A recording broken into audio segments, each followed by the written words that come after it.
Hey guys, I'm a meathead gamer, probably just like you. I understand the importance of playing Stellar Blade, but I also understand the importance of being in a squat rack. So I got the perfect programs for you.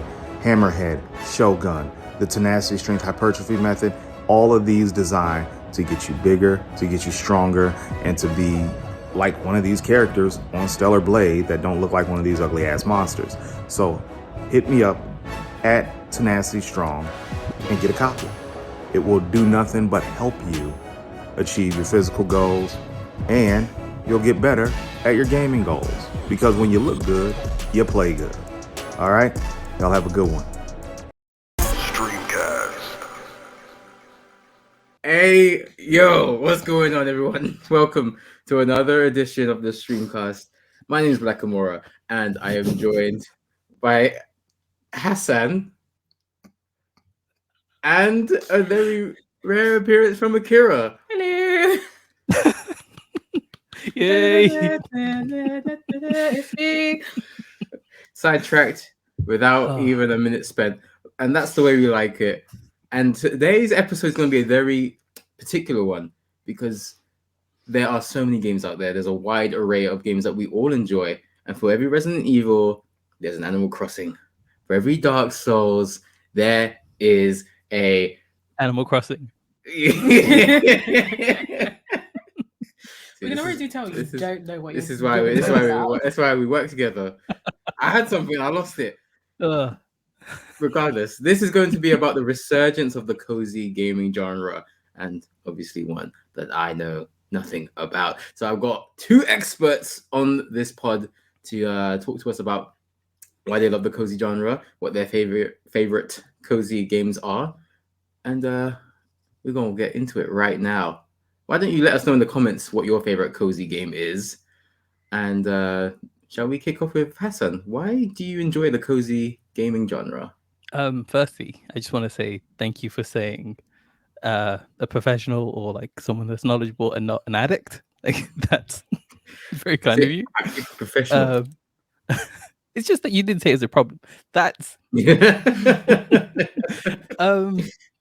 I tend to find a lot of games, especially kind of like competitive games, make me very anxious. So like it's a nice way to kind of just sit back and go, there's no stakes, there's no winning, there's no losing. It's just kind of about immersing yourself in the moment and just letting a world wash over you and just enjoying it kind of for its terms, and rather than like the things that are out of your control, which is really the difficult spikes in gameplay or like kind of the twists and turns, and like remembering where your hand is in a controller in like a really sweaty moment. it's really just lovely to just kind of be swept away in a story sometimes, you know?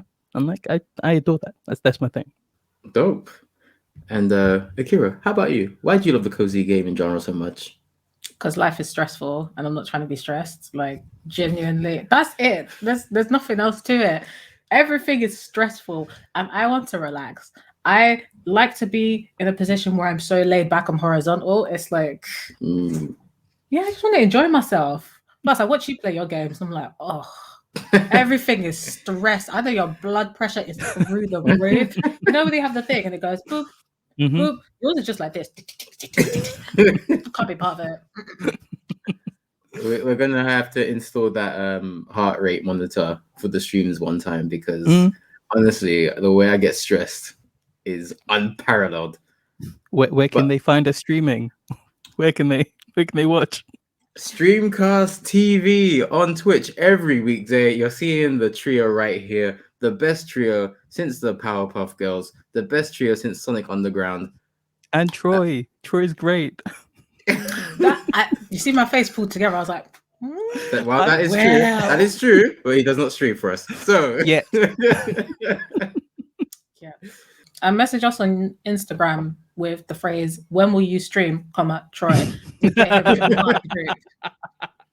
Oh, do you know the last time we did it? Do you know how refreshing it is that I'm not on the receiving end of the campaign now?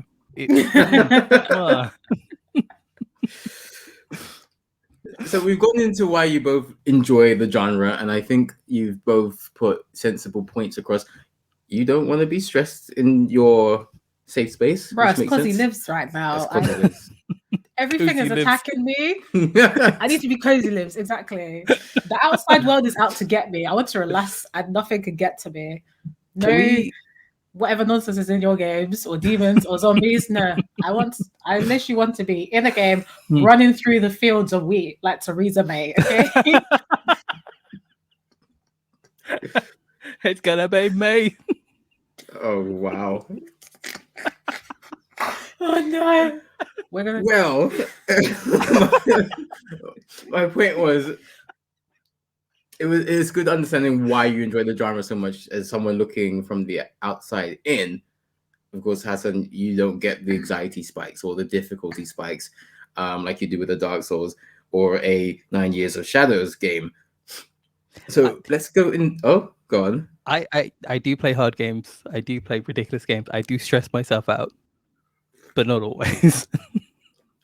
I feel like we all have those moments because Akira likes to play Resident Evil and Dead Island 2, those spooky games that do drive up the tension as well. And of course, Hali boss Dark Souls, killed the first boss first try, and loves his roguelites. But Yeah. putting the attention back onto Cozzie Gamz where it should be, Akira, would you like to go into one of your favorite games and why it is that Cozzie you Grove. enjoy playing it so much? Next question, Your Honor. Next question. Cozzie Grove. Spry Fox, you did a great thing. That is my favorite game. I think I've played it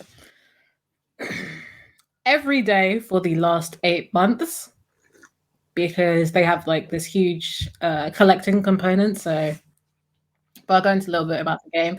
Basically, you're a scout. I think the name's Scout as well. You're a spirit scout. You go to this island, and there's a bunch of ghost bears who are hanging around. They got some unfinished business. You got to help them cross to the other side. Unfinished Yeah. business. Unfinished business. Oh shit! What?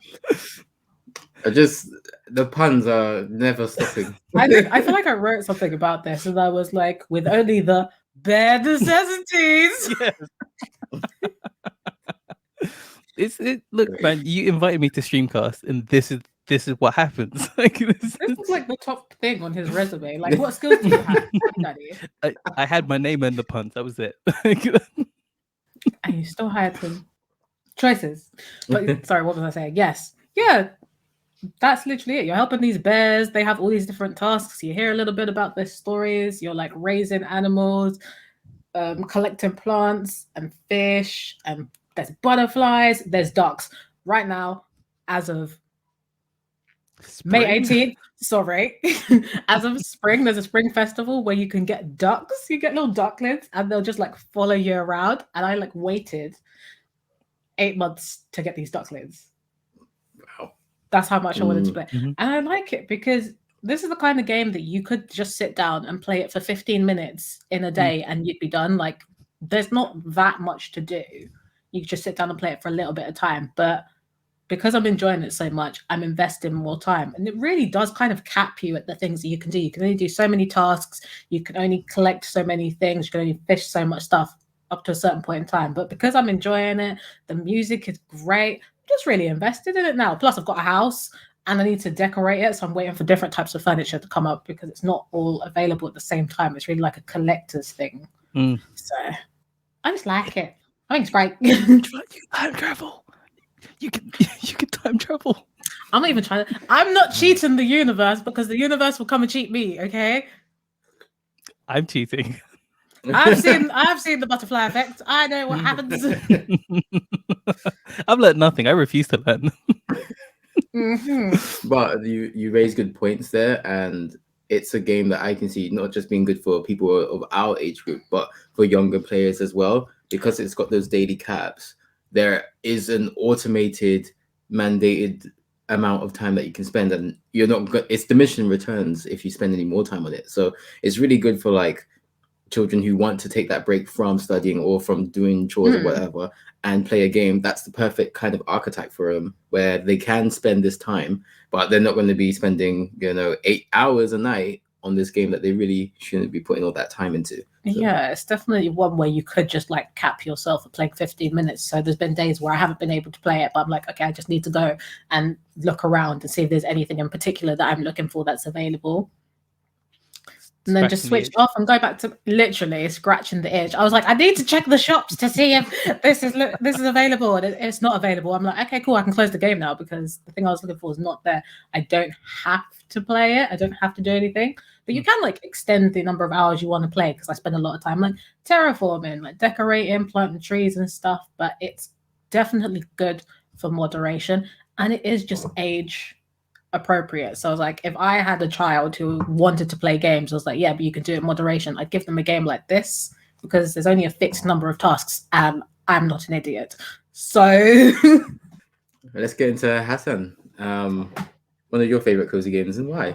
I'm gonna throw some curveballs, I think, today, because there's some like we kind of like there's a lot of Venn diagram crossover with like me and Akira's like gameplay. Like we play a lot of the same kind of stuff. So the first game I'm going to put on there is a game called Townscaper. And if you don't know this one, it is basically the whole thing is just like you build a town. There's no winning, there's no money, there's no resource management, none of that. You literally just like it's an empty canvas you get given. You build roads, you build spires, you build towers, you build like little housing complexes. The way you put like different like combinations of like house things together, kind of you can make courtyards, you can make all these like beautiful intricate like sprawling kind of cityscapes, even lighthouses if you want to kind of do that stuff as well, and like little islands kind of off to their own thing. It's a beautiful little kind of creative canvas that you can paint as you will. It is gorgeous. Definitely one of those games where there's a lot of kind of games I play where I'm like, I want to turn off my brain. So I'm going to put on like a podcast. I'm going to listen to something and I'm just going to let my hands do some clicky clacking, right? Like it's just, it's very much that kind of game where you just go, this is just incredibly zen. This is just a beautiful moment that you can kind of just take back like for yourself in the day. And there's not really like any kind of like limit to how long you want to play it. It's just, I've had my fill. And then you kind of get on with the rest of your day. Got some Civilization vibes in there from what you described, like building a town, maintaining it. That Civilization is a stress game for me. It's the amount of times that I've been nuked by Gandhi. Civilization cannot be cozy. Like it's. I was gonna ask what makes Townscaper different to Civilization. I guess being nuked by Gandhi. Okay, fair enough. That's the one difference. It's a tiny difference. It's a small one, but you know, it's a meaningful one. So, Kira, we go back to you. Are there any other cozy games that you'd call yourself a big fan of?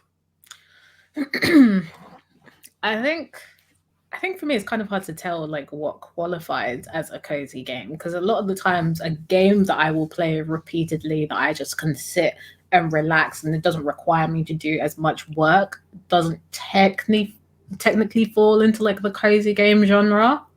So I'm not quite sure if this one is a cozy game. I find it cozy.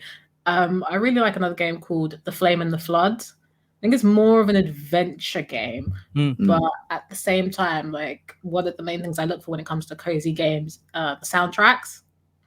And you could just be floating down the river. Essentially, all you have to do is it's the end of the world, and you need to get from where you start in the menu, like the beginning of the river, to the civilization at the end, and then you can go find all the rest of the people who've survived the flood. And yeah, one of the main things I like is just floating down the river, listening to the music. And there's loads of crafting component. There's also a little bit of fighting, but not. You don't literally go in to fight. You just set up traps because there's obviously wildlife that's around. You just have to craft things and interact with the environments. You have to fight against like getting ill, getting injured. Like you have to find places to sleep and make sure that you stay hydrated, and you're traveling through all these different environments. And I think the game is so simple. And why I do kind of think it doesn't technically class as a cozy game. It has all the components that a cozy game has. And I just like playing it all the time. I think I bought it on 3 different consoles, which shows how much I like it. I know I've got it on Switch, I've got it on PC, and I've got it on PlayStation as well. I've got to try it. Like, if you're recommended that highly. It's so good. Like, obviously the instrumental music's good, and then they have an official song called "The Flame in the Flood." And every time I play the game, I'll be howling that song for like a week plus. So it's the earworm. You have to play yourself. Interesting. That is there is a little bit of a theme in the two games that you mentioned, in how the music, you really enjoy the music in the games that you play, and maybe that's the vibe that you go for when it comes to cozy games, whatever that is in your mind, that feeling, because we all know music can have an amazing feeling on oneself.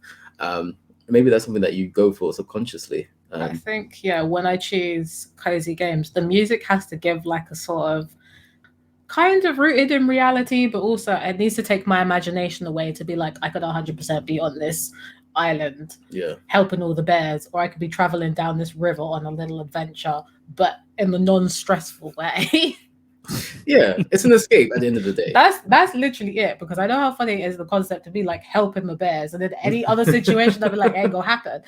But this one, it's cool. And me rafting down a river, fixing a boat, eating bugs. You get to eat bugs in Flame of the Flood. Never that. But in this cozy game with this lovely instrumental music, perhaps one could. Sorry, just have it. And a moose and a moose bug. Oh dear. And, you can always tell when someone really likes a game when they buy it on multiple platforms. I've done that a couple of times with a couple of games, none of them cozy. But that's how you know that there's a true investment in that title. And whenever they come up with a sequel, that's gonna be right up your street. Two Flame, Two Flood.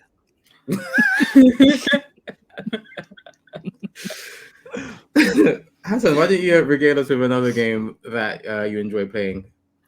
This is one I've talked to you guys, I think, a few times, and it's one I'm definitely going to play on stream, because I definitely feel like this is a game. I know a bunch of people who played it, but it's one of those games where I feel like a lot more people should play it, and because it has such a strange name, they've just kind of like let it kind of slide by. Dorfromantic. I was gonna say Dorfromantic. Yeah. It's a nominally it's a puzzle game where you kind of get dealt these tiles and you build a world with these tiles. It's like farms, there's like rivers, there's towns, and as you kind of spread out, there's forests as well. Like as you spread out, the world kind of becomes this tapestry of tiles. And it's incredibly beautiful to just like visually just to look at. And it also has the little kind of, the little challenge where you go, oh, I need to hit this thing and then I'm going to get like a big old bonus, and you get some extra tile, and it's like, ooh, that's very nice and very like kind of cathartic feeling, without really kind of presenting too heavy or kind of too laborious a title. Trial rather. Why can't I talk today? I'm just like constantly thinking of puns. It's like derailed everything. So for the most part, the game really is just kind of about you building out this world. There's a theme today. You just slowly kind of add your tiles. You can make these waterways, and like as the waterways get bigger, they're like animals will pop in, or like boats or those kind of things, and it's got a very calming soundtrack in the background, and it's very it's the game when I'm like, I'm tired and annoyed, I'm gonna put this on and I'm gonna have a great time and just bring myself all together again. It's such a good kind of game. Also, there's trains. Like you can kind of build these trains. Can't go wrong. A little bit of a theme with you as well. You got that as well with the world building aspect of the games. So I see where you're both coming from with the cozy game genre, and I can obviously see why this is such a popular genre. Would you both say that the pandemic directly or indirectly helped make a big factor into the resurgence of the cozy game genre? Should we go with Akira first? Yes. Sorry. I'm sorry, I was thinking about it, but I really just held that yes, didn't I? Yes.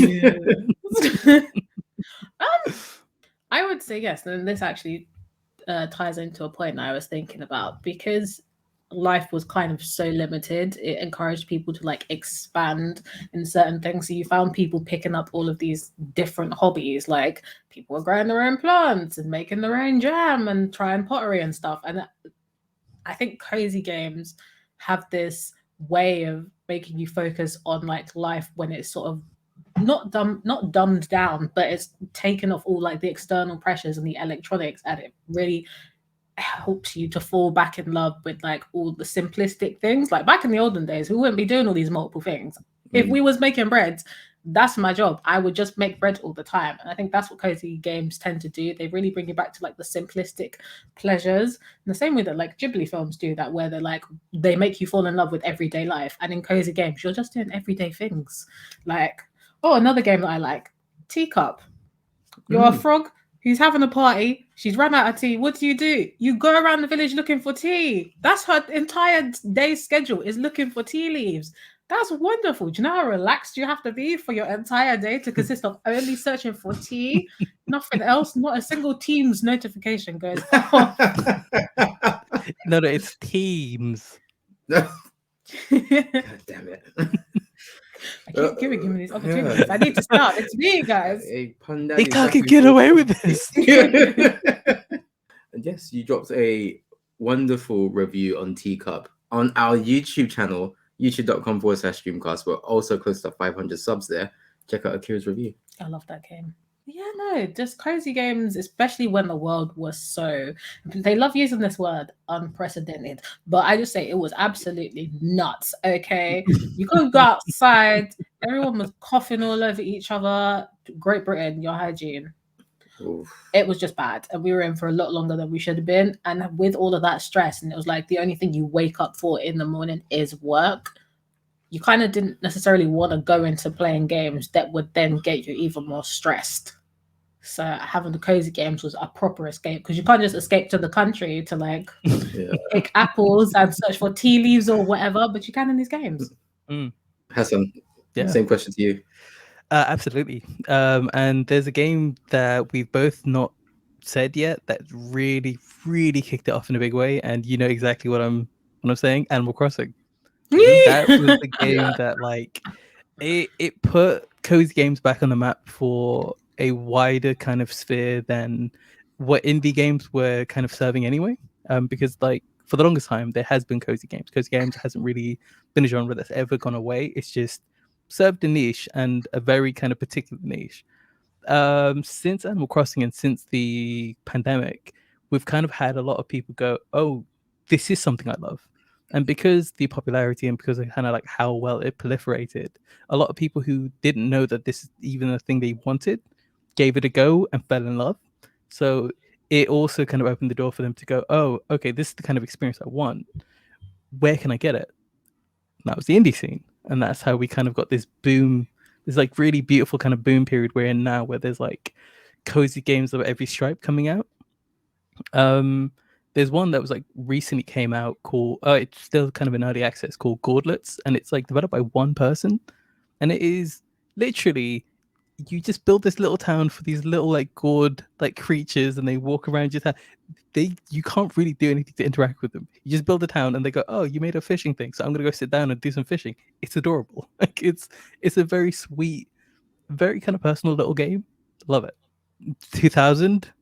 You wouldn't see these games because the indie scene kind of wasn't in a place where it was as big as it is now either, and B, like those niches were kind of like niches within niches within niches. So like like the pandemic really was like this kind of Cambrian explosion of Cozzie Gamz. I personally feel that Animal Crossing did a lot more for Nintendo than a lot of us realize, because people were fully living their lives through Animal Crossing during the pandemic. People were celebrating birthdays, funerals, graduations. It was an escape in every meaning of the word.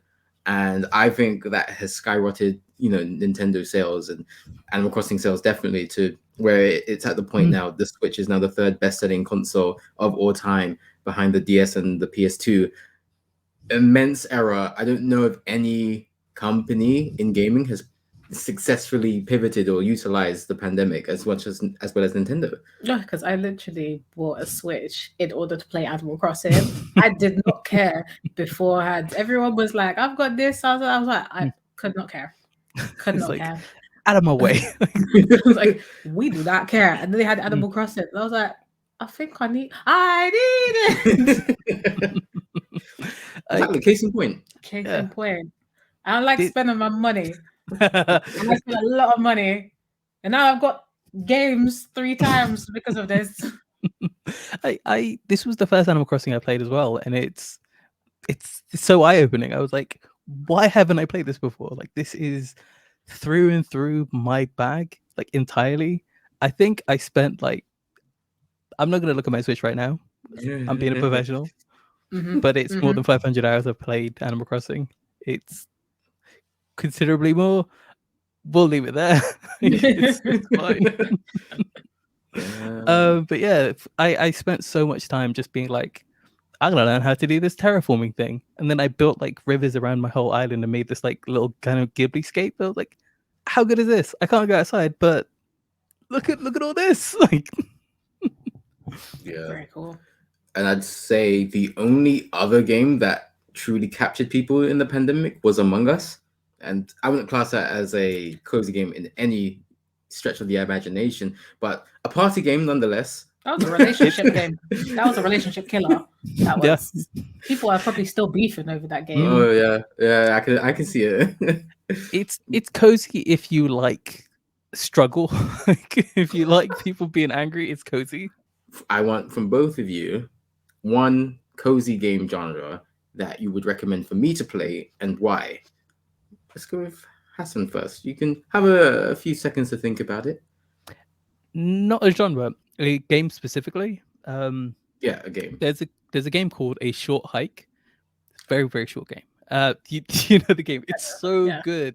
It is so good, and it's a masterclass in A, mini games, and B, like microcosm storytelling. Like, you come to this like little mountain like resort kind of thing on holiday with your family, and you're told it's like a family tradition to climb to the top of the mountain. There's a special thing if you get up there. It's really worth it. It's going to be like a magical moment that everyone kind of had, like a coming of age thing, right?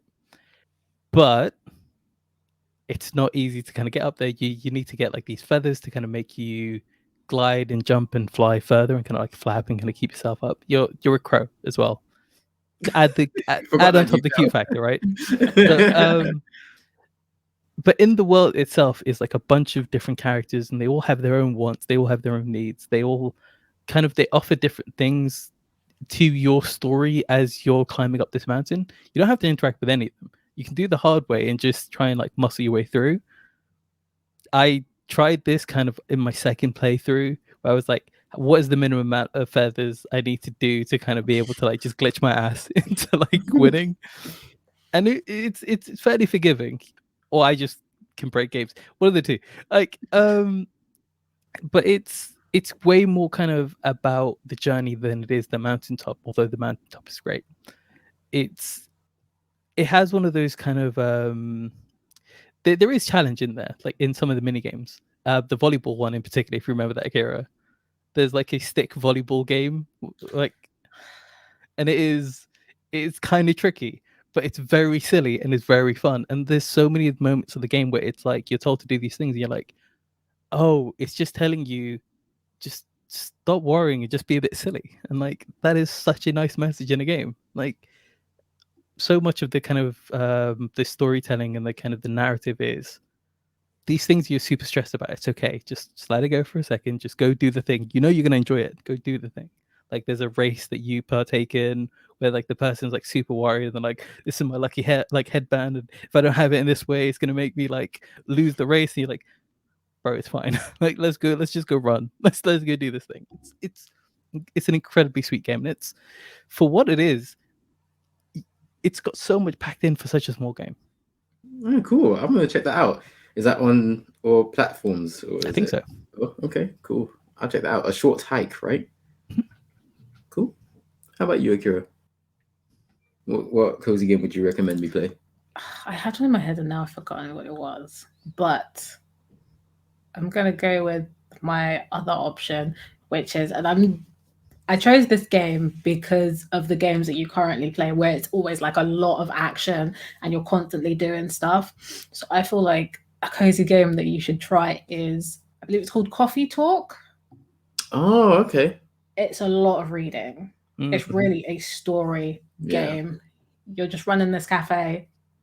You're occasionally making people coffee, but you do a lot of reading and a lot of stories, and you have all these different, I'm gonna say creatures, because they're people, but they're like all different kinds of supernatural and like mythical creatures that come in, and there's like all this political stuff that's going on outside, and you just get to like have a look into what their lives are like, and it's very relaxed. But I think because it's so well written, I think you'd enjoy it and get quite invested in the story. And also because you won't be able to do much. You can't fight nothing. You're not overpowered. You need to remember what they want for their drinks, because otherwise they're not going to be happy. And sometimes they're like, surprise me. So you have to kind of guess what these people would want as a beverage. You just really have to sit with the game and just stick with it. Mm. Okay, great Yeah. suggestion. All right, I'll give very calm. that a go as well. I know that game's gotten a lot of attention on Twitter as well. So Yes, there is a second game coming out, but I believe the creator of the game passed away recently. oh wow, Yeah. rest And in it's peace. just, it's such a beautiful game. I think obviously in the cozy game world, it's quite well known, but I think more people should know about it, because games don't always have to be action all the time. Sometimes you can just sit and read, and I feel like it's kind of likened to a book in that sense, without you actually having to like read a book, which I'd recommend it, because if you're struggling to read a book, you can read this story. It's a visual novel, I think. There you go, visual novel. Two great suggestions. Can I give one more? Can I give one more before we head out? There's a game called Citizen Sleeper. Came out last year. I've been banging on about it to everyone who would listen. It is a unbelievably beautiful and kind of like poignant game.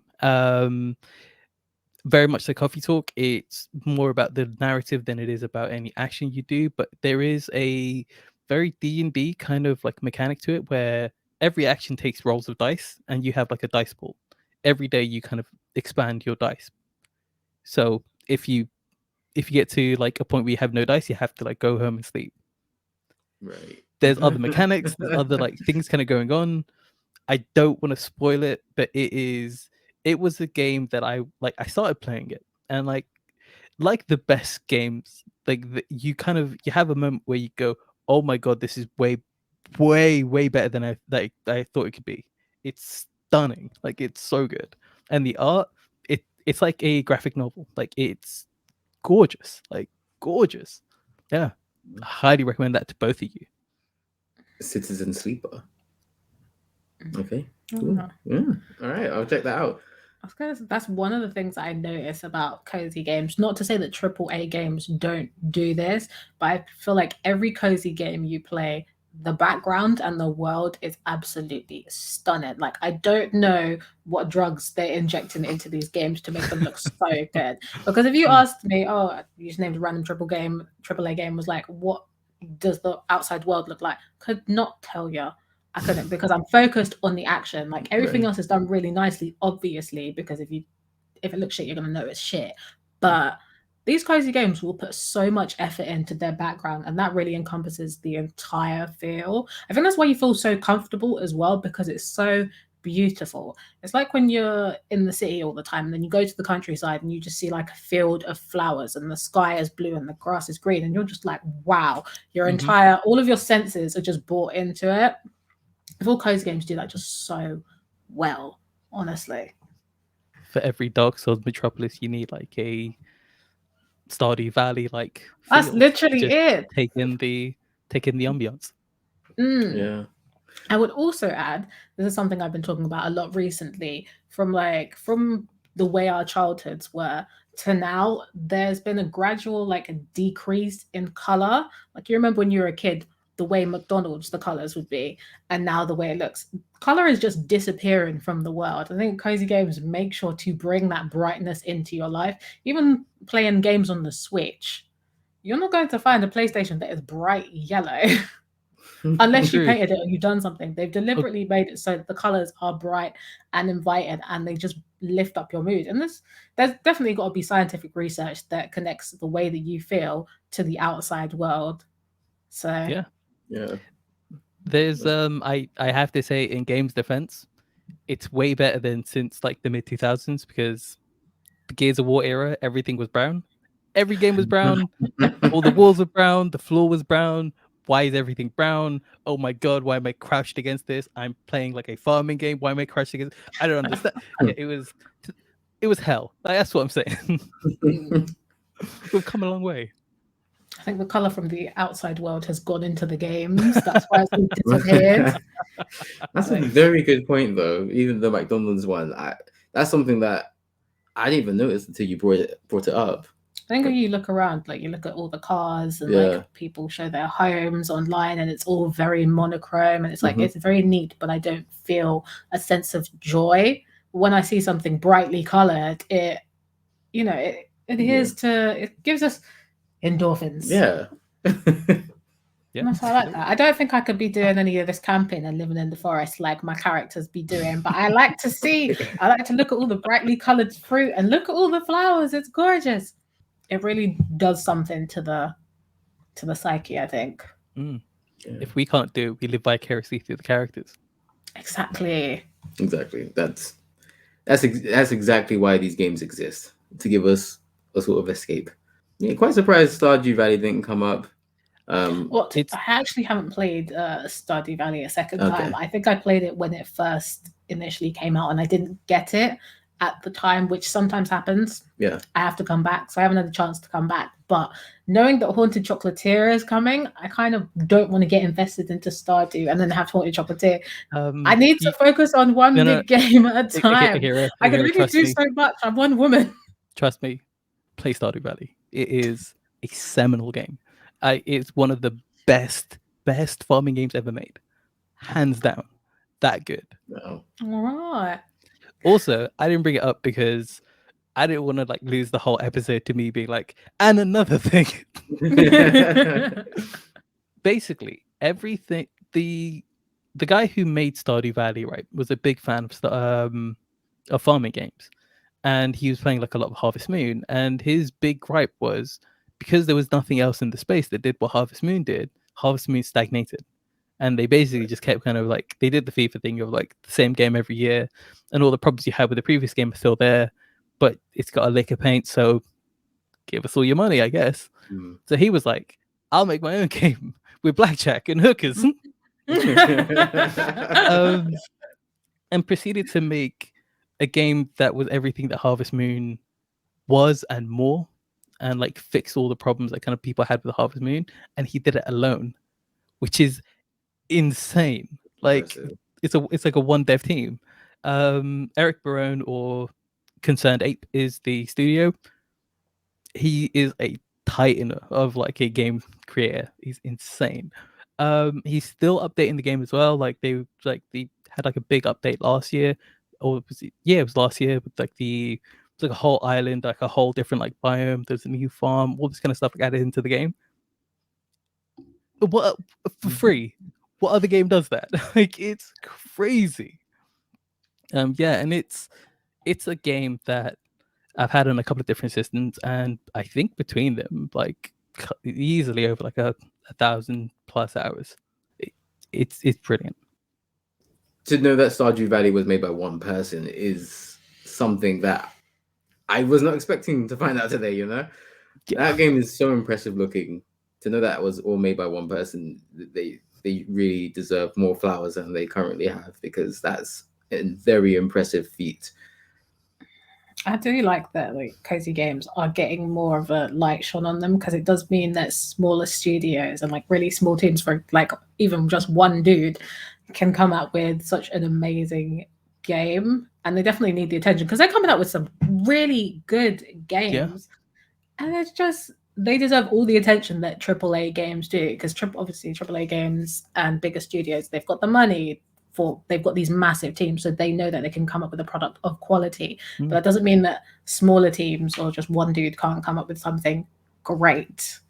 In fact, I find that maybe they have to work harder because a lot more is riding on the success of these things. So they really put their whole, blood, sweat, and tears into these things. Very valid point. We should do an episode on like one dev teams because there's a few. Puncool, like last year as well, did Vampire Survives, and we all know how I feel about that game. That game's a masterpiece. It kicked off like the whole kind of survivors subgenre. One man, one person did it.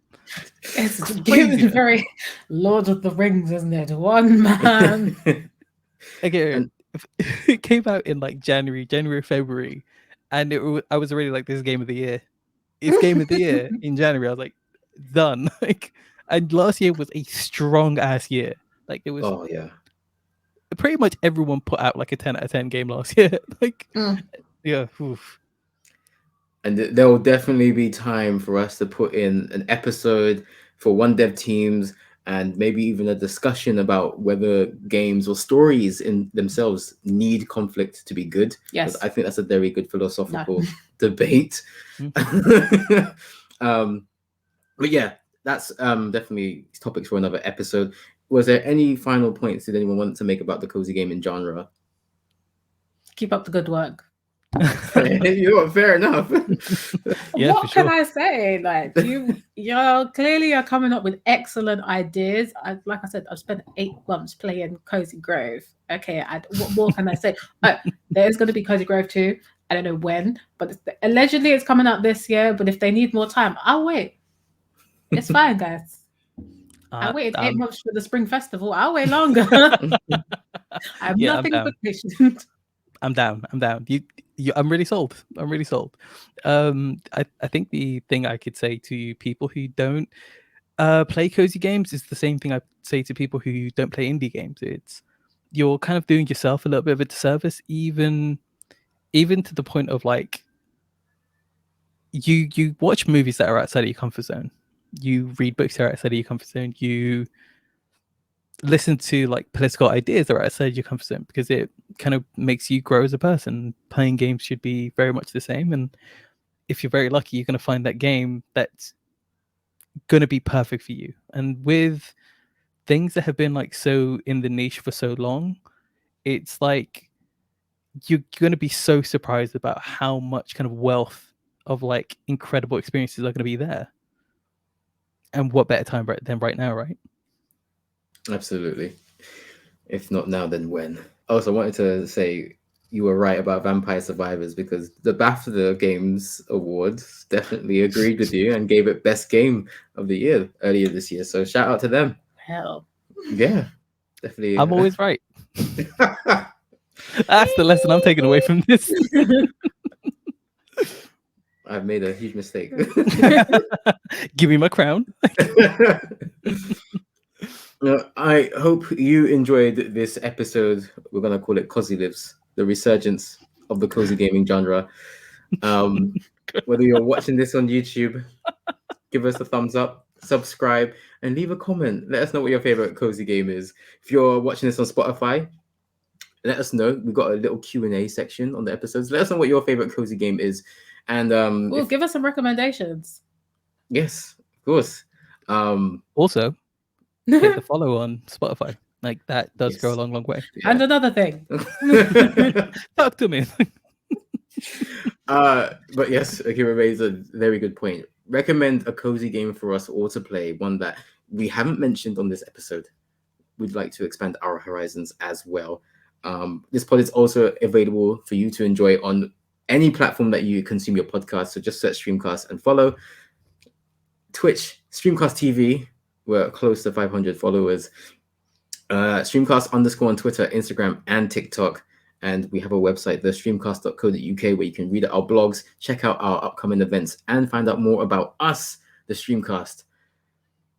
But I think that'll do it for today's episode. It's been a great experience because this is one I'm not all that familiar with, but I've had the experts Akira and Hassan. Can't get this 3D shit going. There we go. You just got to be like overarching, so it's like, like there we go. Please take care of yourselves and your loved ones. Thank you so much for checking out this episode of the Streamcast. Take care of yourselves. We'll see you on the next Streamcast. Bye.